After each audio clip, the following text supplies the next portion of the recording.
warahmatullahi wabarakatuh. Perkenalkan, saya Etwasna Rasya Burhan dari kelas 1A D3 Akuntansi.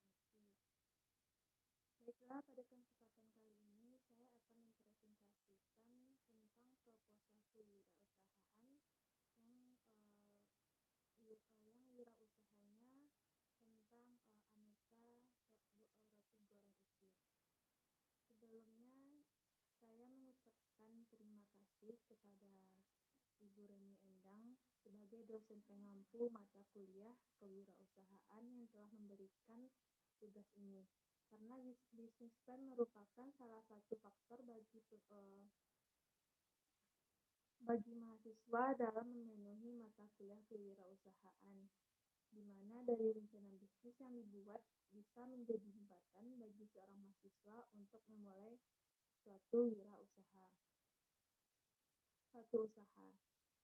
Baiklah, selanjutnya masuk ke pembahasan, yaitu pada bab 1 yang berisi tentang pendahuluan. Latar belakangnya yaitu dengan dorongan pihak keluarga dalam mengerti seorang anak untuk berwirausaha merupakan salah satu pendukung utama yang dikatakan sebagai modal awal untuk membuka usaha.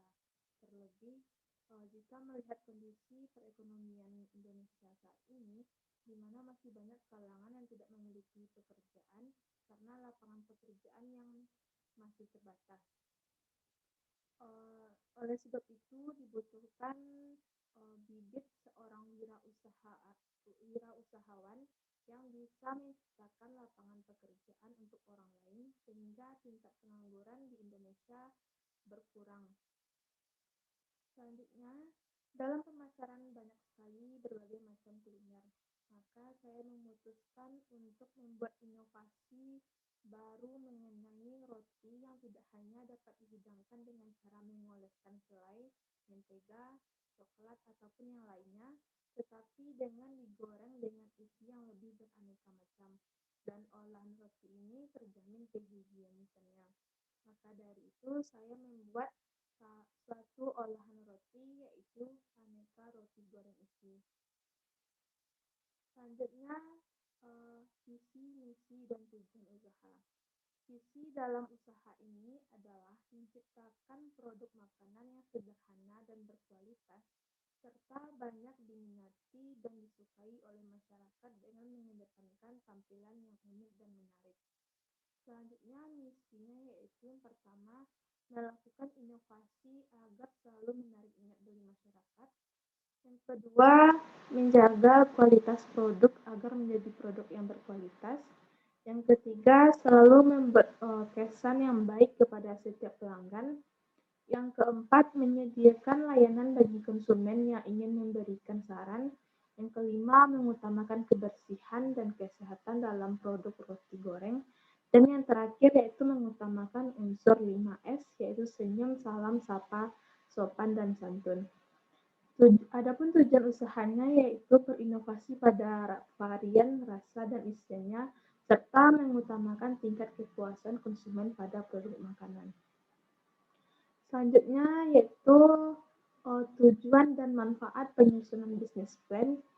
Yang pertama, menjadikan mahasiswa lebih kreatif dan inovatif tentang berwirausaha, melatih mahasiswa agar dapat berwirausaha dengan baik.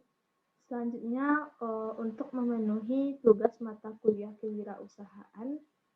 Selanjutnya yaitu untuk menambah pengalaman dan pengetahuan tentang berwirausaha, dapat belajar sendiri dan mengisi waktu luang dengan kegiatan yang bermanfaat dan berorientasi pada masa depan, dan membantu berpikir kritis dan objektif atas bidang usaha yang dijalankan. Selanjutnya yaitu data perusahaan. Adapun nama perusahaannya yaitu Aneka Roti Goreng Isi, bidang usahanya pada kuliner, jenis produknya yaitu aneka roti berbagai isian, alamat perusahaannya berada di Jalan Kotoluar nomor 46, Kecamatan Pauh, Kota Padang, nomor telepon 0821 75 70 8403. Selanjutnya yaitu data pemilik. Nama pemiliknya itu saya sendiri, Etaritnya Rasa Burhan, berjenis kelamin perempuan, tanggal lahir Padang 2 Agustus 2002, alamat Jalan Kota Luar nomor 46 Kecamatan Lau, Kota Padang. Uh, dan peran dalam perusahaan ini yaitu sebagai owner atau pemilik. Selanjutnya itu masuk kepada bab 2, aspek pasar dan pemasaran. Yang pertama saya akan menjelaskan yaitu aspek pasar.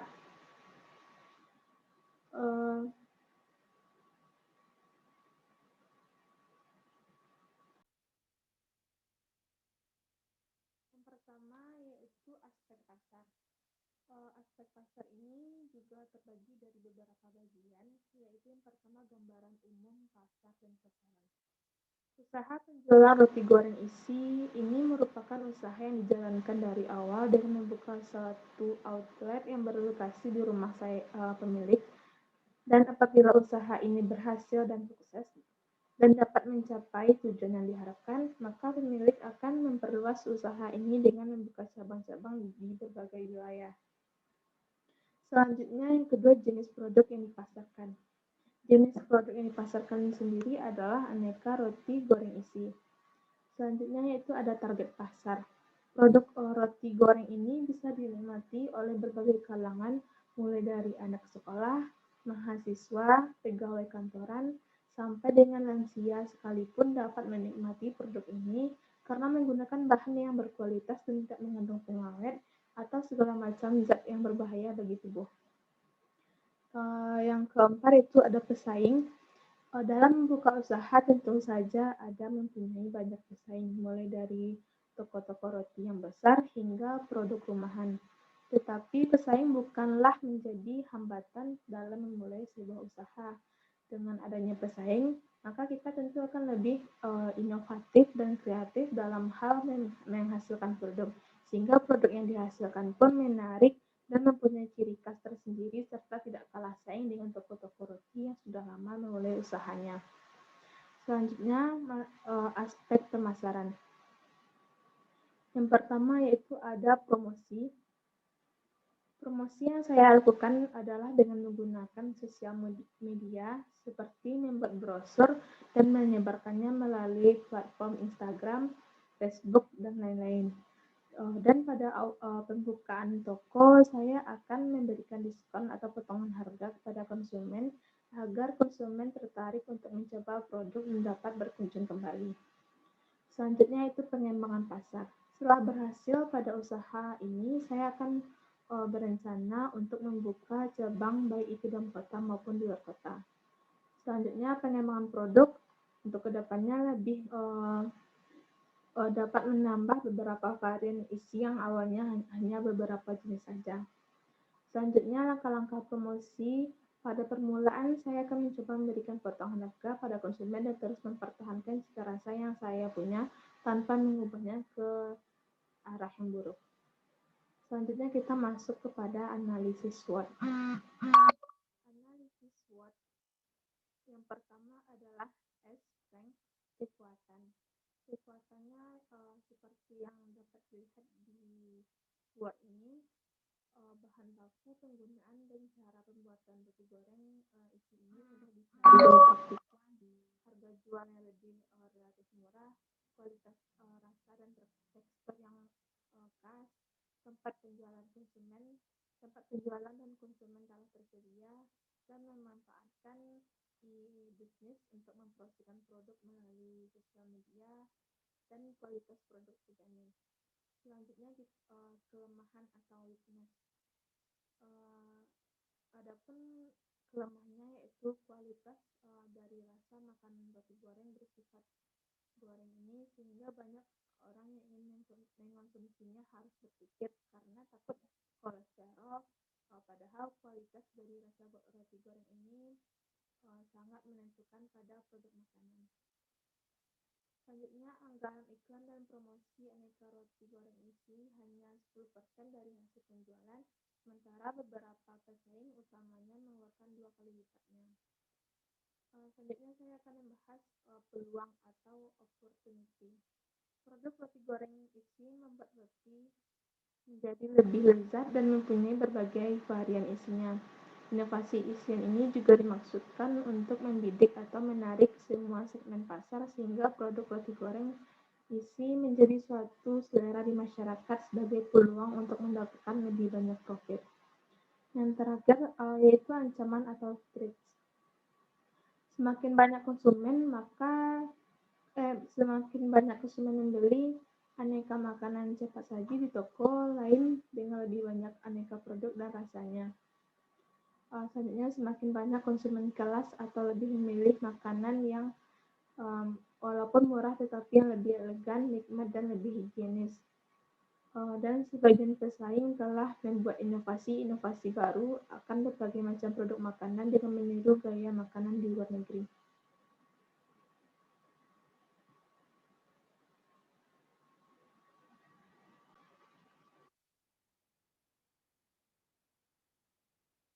Selanjutnya yaitu bab 3, aspek produk. Seperti yang terlihat di Word ini, ada jenis barang yaitu bergerak pada bidang produksi makanan ringan dan jenis barang yang diproduksi adalah makanan. Volume produk yang akan dibuat yaitu sebanyak 100 bungkus dalam satu hari produksi. Pelaksanaan kegiatan produksi ini dari pukul 7.30 sampai dengan pukul 18.00 waktu Indonesia Barat dan libur pada hari Minggu. Selanjutnya, jumlah tenaga kerja sebanyak 2 orang, di mana 2 orang tersebut merupakan bagian produksi dan 1 orang lagi merangkap menjadi bagian dari pengelola keuangan. Selanjutnya itu rencana perluasan usaha, yaitu dengan mendirikan tempat produksi sejenis di berbagai tempat yang strategis. Selain itu juga menambah volume produksinya. Dan yang terakhir, kualitas produk yang kami berikan sangatlah berkualitas karena bahan-bahan yang digunakan adalah bahan-bahan alami tanpa mengandung pengawet apapun. Selanjutnya masuk pada bab 4, aspek produksi. Adapun alat dan bahan baku yang digunakan adalah yang pertama bahannya seperti roti, telur, daging giling, sayuran, buah-buahan, kornet, bakso, sosis, selai, keju, coklat, dan dibutuhkan garam, minyak goreng, saus saset, mika plastik, air galon, dan lain-lain. Adapun alat yang digunakan adalah wajan atau teflon, kompor gas, pisau, gerobak, piring, garpu, sendok, dan masih banyak lainnya. Selanjutnya itu langkah-langkah pembuatan dari roti goreng isi ini. Yang pertama yaitu menyediakan roti yang telah dipotong menjadi dibelah dua. Selanjutnya sediakan bahan-bahan pelengkap sebagai isi roti dan sisipkan bahan pelengkap yang ingin diisi dalam roti. Setelah itu lumuri roti dengan adonan telur agar roti saat digoreng terasa gurih dan goreng roti yang telah diisi dengan semua bahan pelengkap sampai matang. Dan selanjutnya siap dihidangkan dan disajikan serta diperjualkan kepada konsumen. Selanjutnya kita masuk kepada aspek keuangan. Adapun modal usahanya adalah modal saya sendiri yaitu sebanyak 10 juta rupiah dan juga ada modal pinjaman dari bank yaitu sebanyak 10 juta rupiah juga dan jumlahnya adalah menjadi 20 juta. Yang selanjutnya penentuan harga produksi. Biaya bahan bakunya yaitu sebanyak 10 juta. Biaya penolong termasuk beli atau pembuatan gerobak yaitu sebanyak 9 juta dan total biaya produksinya adalah 19 juta. Selanjutnya ditambah dengan biaya cetak laporan, biaya ADM dan jumlah semua dan total biaya operasionalnya 1 juta. Harga produksi roti goreng isi ini adalah 30 juta ditambah 30 juta dan dibagi 1000 adalah sebanyak 30 juta 30 ribu. Jadi harga jual satuan roti goreng isi ini adalah Rp8.000. Selanjutnya penentuan harga jual. Perkiraan laba yang diharapkan adalah 30 juta, 30.000 dikurang 8.000 adalah 30 juta 22.000. Selanjutnya masuk ke pembahasan aspek organisasi dan manajemen. Yang pertama ada risiko atau hambatan. Selain memiliki peluang usaha, saya juga memiliki risiko yang harus dihadapi dan dicari solusinya. Beberapa risiko tersebut adalah yang pertama persaingan. Seiring perkembangan zaman, maka semakin banyak makanan yang dikreasikan dan dimodifikasi dari aslinya, sehingga banyak konsumen juga akan melirik produk-produk seperti itu. Atau bisa jadi pesaing dapat menjiplak atau mencontoh hasil produk yang dibuat secara mentah. Selanjutnya yaitu daya tahan produk. Produk roti goreng isi tidak bersifat tahan lama, dan produk ini hanya bertahan 1 hari di suhu ruang dan 3 hari di dalam kulkas. Produk yang saya hasilkan ini tidak menggunakan bahan pengawet, maka dari itu memiliki ketahanan yang cukup lama. Selanjutnya yaitu tindakan alternatif. Tindakan yang akan kami lakukan untuk mengatasi risiko dari hambatan tersebut adalah yang pertama untuk persaingan. Usaha yang saya lakukan untuk menarik minat konsumen adalah dengan melakukan promosi produk secara berkesinambungan, serta membuat produk dengan tampilan yang menarik dengan berbagai warna sesuai dengan selera konsumen yang diminati pada saat ini. Selain itu, menggunakan hak cipta dari produk yang dihasilkan jika produk ini sudah berhasil. Selanjutnya, daya tahan produk. Upaya untuk mengatasi hal tersebut adalah bisa memperkirakan berapa jumlah penjualan setiap harinya, sehingga produk bisa habis dalam 1 hari. Selanjutnya itu yang terakhir masuk ke penutup. Adapun kesimpulannya adalah usaha aneka roti goreng isi ini termasuk usaha kecil yang awalnya hanya bertempat di rumah dan cukup menjanjikan omset yang tinggi. Namun saya harus tetap memperhatikan kualitas agar tidak mengecewakan konsumen. Selanjutnya, saya juga harus mengetahui pasti analisis isu yang ada di luar lingkungan serta perkembangan permintaan konsumen. Dan saya pun juga harus lebih berinovasi untuk meluncurkan produk-produk baru makanan agar tidak menimbulkan kegagalan usaha di tengah jalan. Dan saya akan selalu mendengar masukan dan kritikan dari konsumen dan selalu berinovasi dalam setiap produksinya. Adapun sarannya yaitu dari proposal ini diharapkan usaha ini dapat berjalan secara lancar sesuai yang diharapkan dan banyak diminati oleh konsumen. Saran dari saya yaitu dalam berbisnis apapun yang kita miliki harus mempunyai sikap kreativitas dan inovasi yang tinggi, sehingga para konsumen tidak bosan atau jenuh memakan atau memakai produk yang kita buat. Karena untuk zaman sekarang, jikalau kita tidak berkreasi seunik mungkin, kita dapat terkalahkan oleh para pesaing sebenarnya setara kemampuannya dengan diri kita. Dalam berbisnis pembuatan roti goreng isi ini, kita juga harus mempunyai konsep untuk menarik para konsumen, sehingga banyak konsumen yang mau membeli produk kita. Kita juga harus memperhatikan minat masyarakat untuk pengembangan produk dan juga harus mengingat bahwa pembeli adalah raja, sehingga kita harus ramah pada setiap konsumen dan pembeli. Oleh karena itu, cerdik diperlukan dalam berwirausaha, di mana kita pintar mencari peluang yang menguntungkan di pasaran, sehingga apa yang dijual dapat menjadi suatu hal yang disukai masyarakat. Baiklah, sekian presentasi proposal usaha atau bisnis plan saya. Mohon maaf jika ada kesalahan kata. Dan terima kasih telah menonton video ini. Saya akhiri, wabillahi taufiq wal hidayah. Wassalamualaikum warahmatullahi wabarakatuh.